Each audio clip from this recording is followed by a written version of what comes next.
بسم اللہ الرحمن الرحیم الحمد للہ رب العالمین والصلاة والسلام علی رسولہ الکریم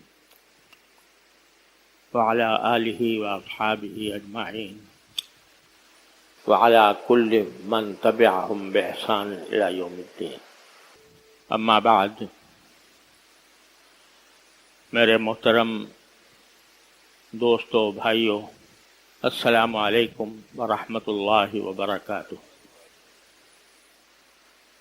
آج تقریباً 5 ہفتوں کے بعد میں جمعہ کے اس بیان کے لیے آپ کی خدمت میں حاضر ہوا ہوں۔ یہ عرصہ میری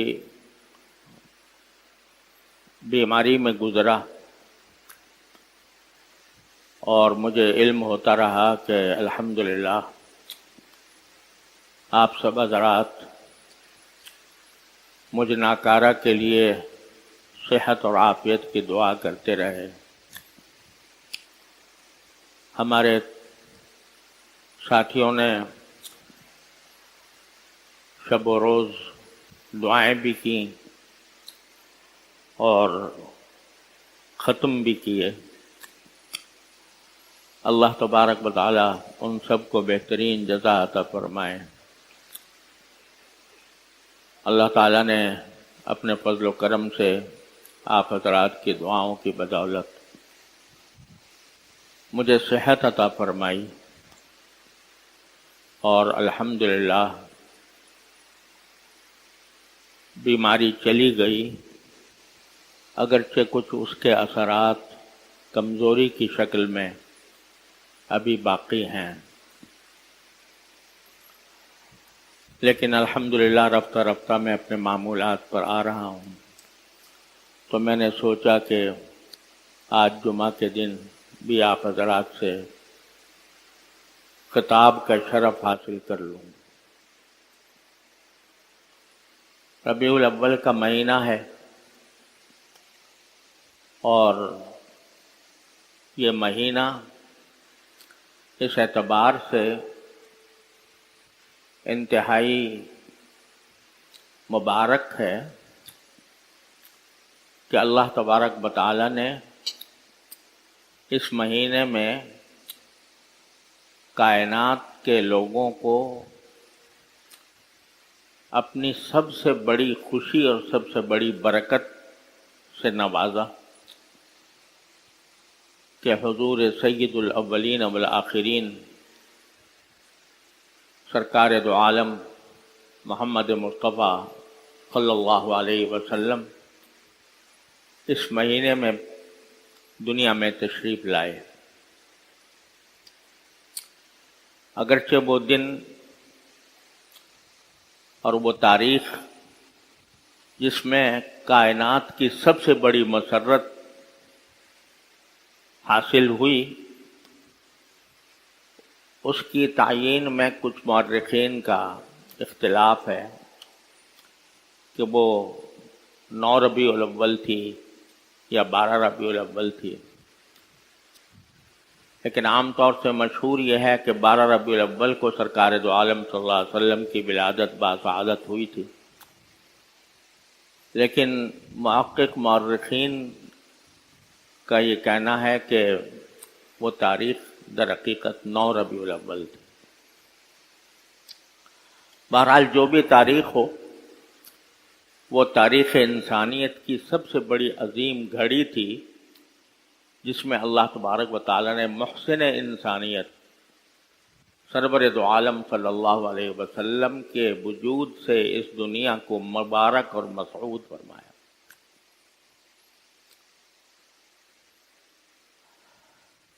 اور اگر اسلام میں کسی کی پیدائش کا یا کسی کی وفات کا دن منانا شریعت میں مطلوب ہوتا تو اس دن سے زیادہ کوئی اور دن اس بات کا مستحق نہیں تھا کہ اس کو عید کے طور پر منایا جائے۔ لیکن اسلام میں اللہ تبارک و تعالیٰ نے یہ نظام رکھا ہے کہ کسی کی ولادت کا دن یا کسی کی وفات کا دن منانے کا کوئی تصور نہیں ہے۔ دو عیدیں اللہ تعالیٰ نے رکھی ہیں، ایک عید الفطر اور ایک عید الاضحیٰ۔ دنیا کے دوسرے مذاہب میں جو عیدیں ہوتی ہیں وہ کسی تاریخی واقعے کی یاد میں منائی جاتی ہیں، جیسے کرسمس ہے۔ عیسائی جو مناتے ہیں وہ حضرت عیسیٰ علیہ السلام کی پیدائش کا جو دن سمجھتے ہیں اس کو عید مناتے ہیں۔ لیکن اللہ تعالیٰ نے جو دو عیدیں مقرر فرمائیں ان میں سے کوئی بھی کسی خاص تاریخی واقعے سے وابستہ نہیں ہے۔ ایسا نہیں ہے کہ عید الفطر جو ہم مناتے ہوں وہ کوئی خاص واقعہ اس میں پیش آیا ہو یکم شوال کو، جس کی یاد منانے کے لیے اللہ تعالیٰ نے عید الفطر کو عید کا دن بنایا ہو۔ اسی طرح عید الاضحیٰ، وہ عید بھی کسی خاص تاریخی واقعے کی یاد میں نہیں منائی جاتی۔ یہ درست ہے کہ حضرت ابراہیم علیہ السلام نے اس مہینے میں قربانی پیش کی تھی، لیکن یہ متعین نہیں ہے کہ وہ قربانی ذوالحجہ کے مہینے میں ہوئی تھی۔ کوئی تاریخ اس کی معلوم نہیں، لہذا عید الاضحیٰ بھی کسی تاریخی واقعے کی یاد میں نہیں منائی جاتی، بلکہ دونوں عیدیں اللہ تبارک و تعالی نے ایسے موقع پر رکھی ہیں جبکہ مسلمان کسی عظیم عبادت کی خود تکمیل کرتے ہیں۔ عید الفطر اس موقع پر رکھی ہے جبکہ سارے مسلمان رمضان کے مہینے میں روزے کی عظیم عبادت انجام دے کر فارغ ہوتے ہیں، تو اللہ تعالیٰ فرماتے ہیں کہ اب عید مناؤ، کیونکہ تم نے میرے حکم کے مطابق یہ مہینہ روزے رکھ کر رات کو میرے حضور کھڑے ہو کر تم نے گزارا ہے، لہذا اب تم خود مستحق ہو کہ اس دن میں تم عید مناؤ۔ اسی طرح عید الاضحیٰ ایک ایسے موقع پر اللہ تعالیٰ نے رکھی ہے جب مسلمان ایک دوسری عبادت کی تکمیل کیا کرتے ہیں، خود تکمیل کرتے ہیں، اور وہ ہے حج کی عبادت۔ 9 ذوالحجہ کو عرفے کا دن ہوتا ہے، اس دن حج کا سب سے بڑا رکن وقوف عرفات ادا کیا جاتا ہے، اور 10 تاریخ کو سارے حج کے ارکان کی تکمیل ہو جاتی ہے۔ اس وقت فرمایا کہ اب عید مناؤ۔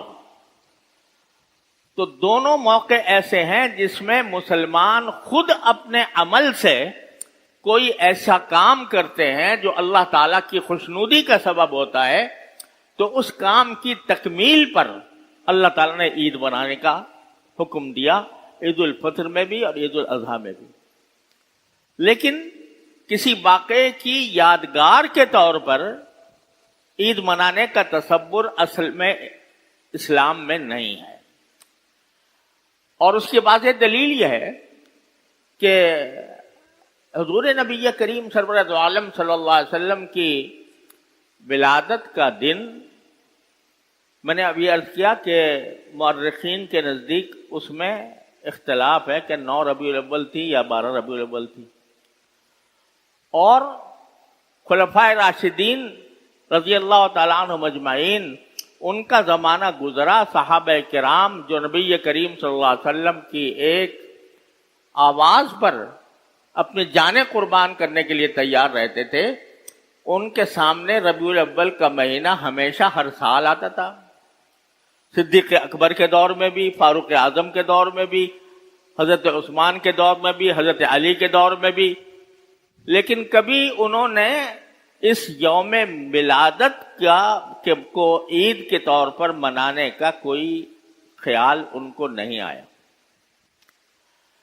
تو اس لیے میں نے عرض کیا کہ اگر اسلام میں کسی شخص کی ولادت یا وفات کا دن منانے کا کوئی تصور ہوتا تو سرکار دو عالم صلی اللہ علیہ وسلم کی ولادت کے دن سے بڑھ کر کوئی اور دن اس کے لائق نہیں تھا، لیکن چونکہ تصور نہیں ہے اس لیے صحابہ کرام نے اس طرح کا اہتمام نہیں کیا۔ ہمارے ملک میں اور بلکہ عالم اسلام کے بیشتر خطوں میں اس کو منایا جاتا ہے، ربیع الاول کے دن کو، خاص طور پر 12 ربیع الاول کو یہ سمجھا جاتا ہے کہ وہ آپ کا یوم ولادت ہے، اس لیے اس کو باقاعدہ عید کی شکل میں مناتے ہیں۔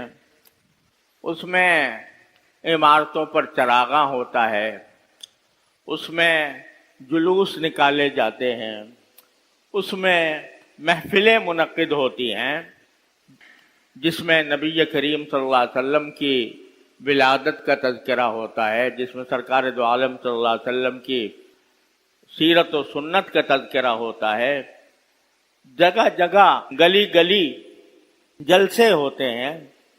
یہ سب کارروائی تو بے شک ہو رہی ہے، لیکن سوال یہ ہے کہ اتنی خوشیاں منانے کے نتیجے میں کیا ہماری زندگی میں کوئی تبدیلی، کوئی انقلاب کبھی آتا ہے؟ جلوس بے شک نکال لیا عید میلاد النبی کے نام سے، تقریریں بے شک کر لیں اور عمارتوں کو چراغاں بھی کیا، بلکہ بعض ایسی باتیں کیں جن کا شریعت میں کوئی جواز نہیں۔ بعض جگہوں پر یہ سننے میں آیا کہ روضہ اقدس، سرکار دو عالم صلی اللہ علیہ وسلم کے روضہ اقدس کی شبیہ بنا کر اور اس کے گرد لوگ طواف کرتے، جس کا کوئی جواز نہیں۔ یہ ایک طرح سے شرکیہ رسم ہے۔ اور جس طرح چراغاں کرنے کے بعد اور روضہ اقدس کی شبیہ بنانے کے بعد جس طرح وہاں پر ایک طوفان برپا کیا جاتا ہے، نعروں کا طوفان برپا کیا جاتا ہے، شور شغب کا، موسیقی کے ساتھ نبی کریم صلی اللہ علیہ وسلم کی نعتیں پڑھی جاتی ہیں، موسیقی کے ساتھ، وہ موسیقی جس کو نبی کریم صلی اللہ علیہ وسلم نے ناجائز قرار دیا تھا، اس موسیقی کے ساتھ نعتیں پڑھی جا رہی ہیں۔ خواتین جن کی آواز کو سرکار دو عالم صلی اللہ علیہ وسلم کی ازواج مطہرات سے بھی یہ فرمایا گیا تھا کہ تم اپنی آوازیں پست رکھا کرو، اور جن کے بارے میں بعض فقہاء کرام کا بلکہ ایک اکثریت کا یہ موقف ہے کہ عورت کی آواز بھی عورت ہے، یعنی آواز کو سننا غیر محرموں کے لیے لذت لینے کے لیے حرام ہے، لیکن وہ نعتیں پڑھ رہی ہیں اور نعتیں پڑھ کر اس کو پھیلایا جا رہا ہے، لوگ اس کو شوق اور رغبت کے ساتھ سن رہے ہیں۔ یہ سارے وہ کام ہیں جن کو نبی کریم صلی اللہ علیہ وسلم نے منع فرمایا تھا۔ اور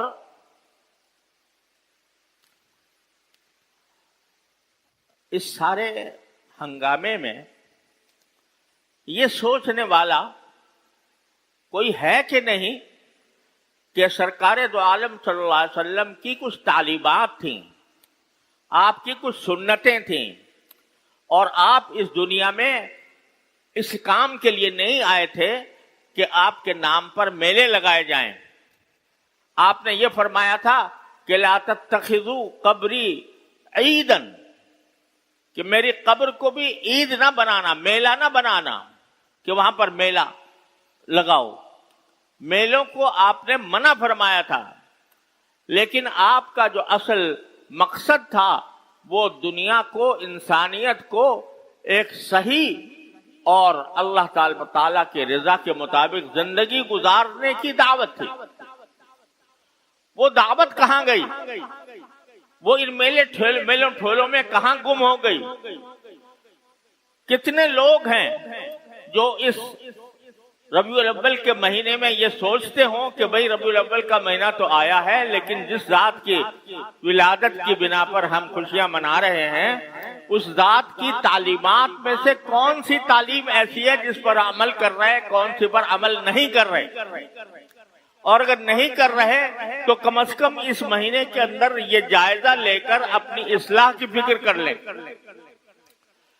سرکار دو عالم صلی اللہ علیہ وسلم کو اللہ تبارک و تعالی نے اگر آپ کو اپنی تعریف مطلوب ہوتی اور آپ اپنا اقتدار چاہتے ہوتے تو آپ کو تو یہ پیشکش کی گئی تھی عرب کے قریش کی طرف سے، اور یہ کہا گیا تھا کہ اگر آپ دولت چاہتے ہیں تو ہم ساری دولت آپ کے قدموں میں ڈھیر کرنے کو تیار ہیں، اگر آپ کو اقتدار چاہیے تو ہم اپنا سردار آپ کو بنانے کو تیار ہیں، اگر آپ کو حسن و جمال چاہیے تو ہم عرب کا منتخب حسن و جمال آپ کی خدمت میں پیش کرنے کو تیار ہیں، لیکن آپ یہ دعوت چھوڑ دیجیے جو دعوت آپ لے کر آئے۔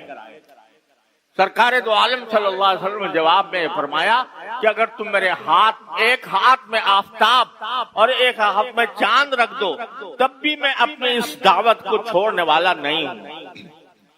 آپ اس لیے نہیں آئے تھے کہ آپ کے قصیدے پڑھے جائیں، آپ اس لیے نہیں آئے تھے کہ آپ دنیا سے اپنی تعریف کرائیں، آپ اس لیے تشریف لائے تھے کہ دنیا کو غلط عقیدوں سے نجات دلائیں، آپ اس لیے تشریف لائے تھے کہ دنیا کو غلط طرز عمل سے نجات دلائیں، آپ ایسی سنت پیش کریں، ایسا طریقہ پیش کریں جو دین اور دنیا کی بھلائیوں کا ضامن ہو۔ اللہ تبارک و تعالی نے فرمایا تھا لَقَدْ كَانَ لَكُمْ فِي رَسُولِ اللَّهِ أُسْوَةٌ حَسَنَةٌ، لوگوں اللہ کے رسول کی زندگی میں تمہارے لیے ایک بہترین نمونہ ہم نے بھیجا ہے۔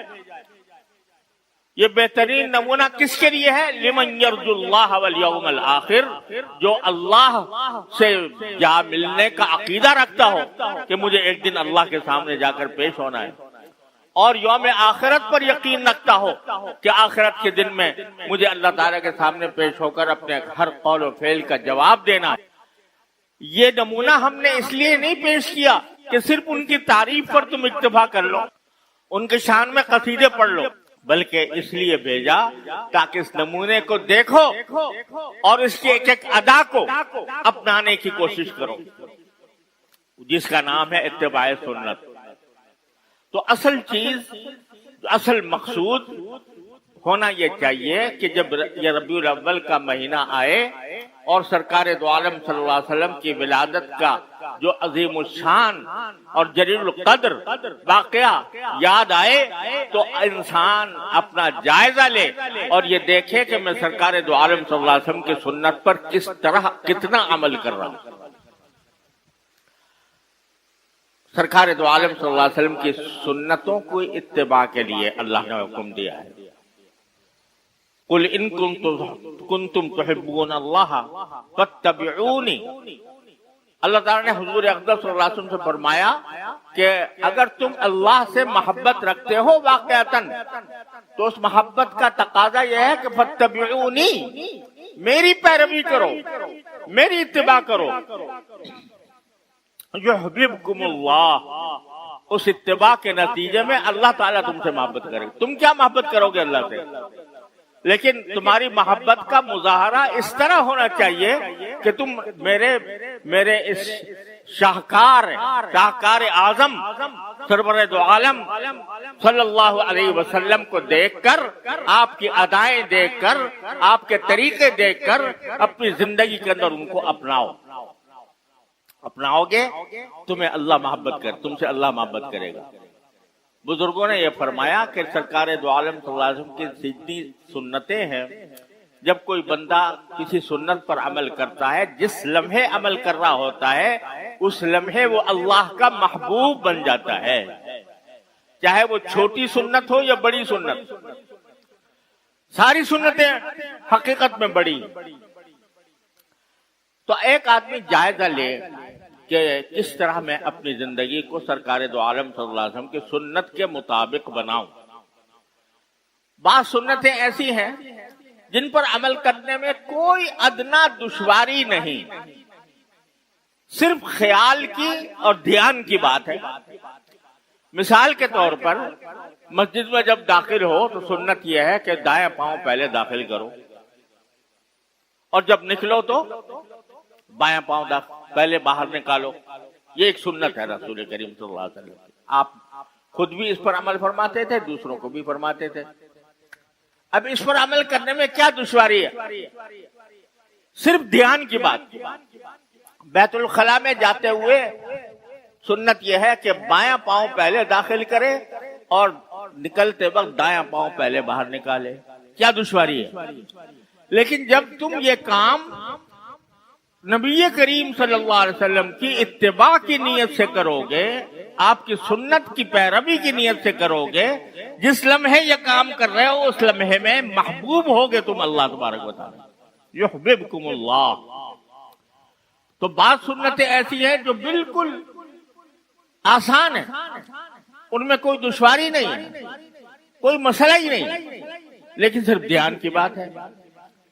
پانی پیتے ہوئے بسم اللہ پڑھ کے پانی پیو اور پینے کے بعد الحمدللہ کہہ دو، کیا دشواری؟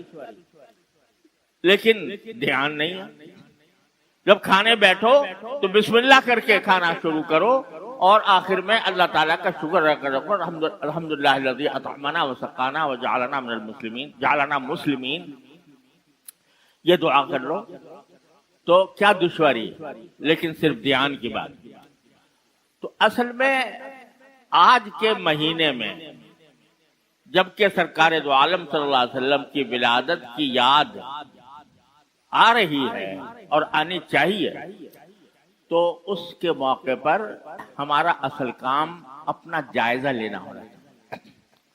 اور اس کے ایک آسان طریقہ میں آپ کی خدمت میں عرض کرتا ہوں کہ ہمارے شیخ حضرت عارف باللہ حضرت ڈاکٹر عبدالحی صاحب قدس اللہ تعالیٰ سرہ کا کی ایک کتاب ہے اسوہ رسول اکرم صلی اللہ علیہ وسلم۔ اس میں انہوں نے نبی کریم صلی اللہ علیہ وسلم کی ہر شعبہ زندگی میں جو سنتیں تھیں ان کو جمع کر دیا۔ وہ چاہے عبادات سے متعلق ہو، چاہے معاشرت سے متعلق ہو، چاہے ازدواجی تعلقات سے متعلق ہو، چاہے خرید و فروخت اور تجارت سے متعلق ہو، وہ ساری سنتیں حضرت نے جمع فرما دی ہیں اس کتاب میں۔ تو اگر ہر مسلمان یہ کام کر لے کہ اس کو اپنے سامنے رکھے اور اس کو سامنے رکھ کر اپنا جائزہ لے کہ یہ سنت میں نے پڑھی سرکار دو عالم صلی اللہ علیہ وسلم کی، تو آیا میں اس پر خود عمل کر رہا ہوں یا نہیں کر رہا ہوں؟ جیسے میں نے عرض کیا کہ بعض سنتیں ایسی ہیں جو صرف دھیان سے تعلق رکھتی ہیں، اس میں نہ پیسہ خرچ ہوتا ہے نہ اس میں کوئی محنت لگتی ہے، لیکن ہم بے دھیانی میں ان سے محروم رہتے ہیں، وہ فوراً شروع کرتے ہیں۔ کچھ سنتیں ایسی ہوں گی کہ جن کے بارے میں کچھ خیال ہو کہ بھائی مجھے تھوڑا سا اس پر محنت کرنی پڑے گی، تو آدمی اس کے لیے محنت کرے۔ مثلا رسول کریم صلی اللہ علیہ وسلم نے غصے کے اوپر آپ نے پابندی لگائی کہ اب جب تمہیں غصہ آئے تو کسی شخص کے ساتھ کوئی ناحق برتاؤ نہ کرنا، اس کو ڈانٹنا، اس کو پٹکارنا، اس کے اوپر حملہ کرنا، اس کو تکلیف پہنچانا، یہ منع فرمایا۔ اب میں اپنی زندگی میں جب مجھے غصہ آتا ہے تو میں کتنا اس پر عمل کرتا ہوں۔ حدیث میں فرمایا گیا کہ انسان جتنے گھونٹ پیتا ہے کسی بھی مشروب کے، اس میں کوئی گھونٹ اللہ تبارک و تعالیٰ کو اتنا محبوب نہیں ہے جتنا غصے کا گھونٹ، کہ غصہ آیا اور اس غصے کو پی گیا۔ الکاظمین الغیظ والعافین عن الناس، لوگوں کو معاف کر دینا، تکلیف سے بچانا، یہ عظیم سنت ہے رسول کریم صلی اللہ علیہ وسلم۔ حلم، بردباری، غیبت نہ کرنا، جھوٹ نہ بولنا، اور لوگوں کے ساتھ خوش اخلاقی کا برتاؤ کرنا، یہ سب سنتیں ہیں سرکار دو عالم صلی اللہ علیہ وسلم. ان کو اپنانے کی فکر کرنی چاہیے. اپنی روزمرہ کی زندگی کا جائزہ لے کر جہاں جہاں کوئی کمی ہو رہی ہے تو اس کمی کو دور کرنے کی فکر چاہیے. یہ ہے پیغام ربیع الاول کا، یہ ہے پیغام نبی کریم سرور دو عالم صلی اللہ علیہ وسلم کی سیرت کا. اس پیغام کو خود بھی سننا اور اس پر عمل کرنا چاہیے، دوسروں تک بھی پہنچانا چاہیے. ایک آخری بات کہ اللہ نبی کریم سرور دو عالم صلی اللہ علیہ وسلم کی ایک سنت یہ تھی، اور وہ سنت بھی کوئی مشکل کام نہیں ہے. وہ سنت یہ ہے کہ ہر معاملے میں رجوع الی اللہ. جو کوئی معاملہ پیش آئے تو اللہ تعالی سے رجوع کر کے دعا کرنے کا اہتمام فرماتے تھے. آپ جہاد میں جا رہے ہیں تو جہاد شروع کرنے سے پہلے سجدے میں پڑے ہوئے ہیں اور باری تعالیٰ سے گڑ گڑا کر دعائیں کر رہے ہیں. آپ جب کوئی مشکل پیش آتی تو حدیث میں آتا ہے کہ فزع الی الصلاۃ، کلما فزعہ امر بادر الی الصلاۃ.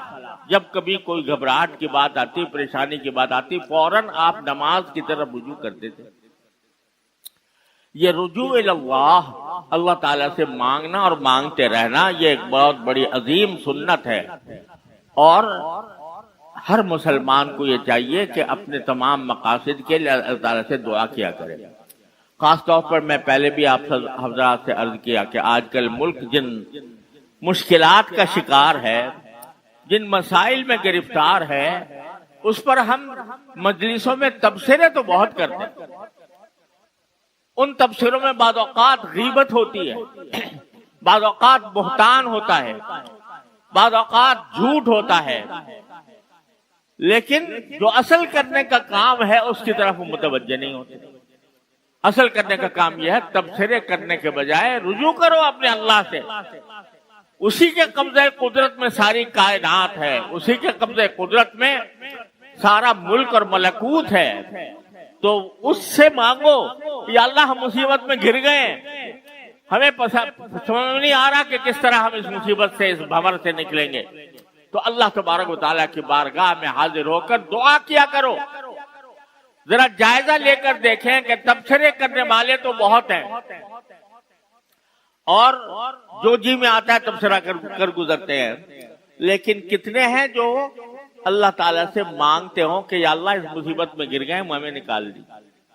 آج میری گزارش یہ ہے کہ ہر مسلمان کوئی نماز خالی نہ جائے جس میں اللہ تبارک و تعالیٰ سے رجوع کر کے اپنے ملک کے حالات کی درستی کے لیے دعا نہ کرے. ہر نماز میں اگر ہر مسلمان اہتمام کے ساتھ، توجہ کے ساتھ اللہ تعالیٰ سے مانگے گا تو انشاءاللہ ثم انشاءاللہ اللہ تعالیٰ کو کوئی دشمنی ہے ہم سے کہ وہ ہمارے حالات درست نہ کریں. ما یفعل اللہ بعذابکم ان شکرتم وآمنتم. اللہ تعالیٰ فرماتے ہیں کہ اللہ تمہیں عذاب دے کے کیا کرے گا اگر تم شکر گزار بنو اور مومن بندے بنو. تو اپنے حالات کو ہر انسان درست کرے. دوسروں پر تانے دینے کے بجائے، دوسروں پر الزام لگانے کے بجائے اپنی اصلاح کی فکر کرو اور اللہ تعالیٰ سے رجوع کرو. یہی ایک راستہ ہے صلاح اور فلاح کا، یہی راستہ ہے جس سے ہم اس بھنور سے نکل سکتے ہیں. اس کے سوا کوئی راستہ نہیں. اللہ تعالیٰ ہم سب کو اس پر عمل کرنے کی توفیق عطا فرمائے. وآخر دعوانا الحمدللہ رب العالمین.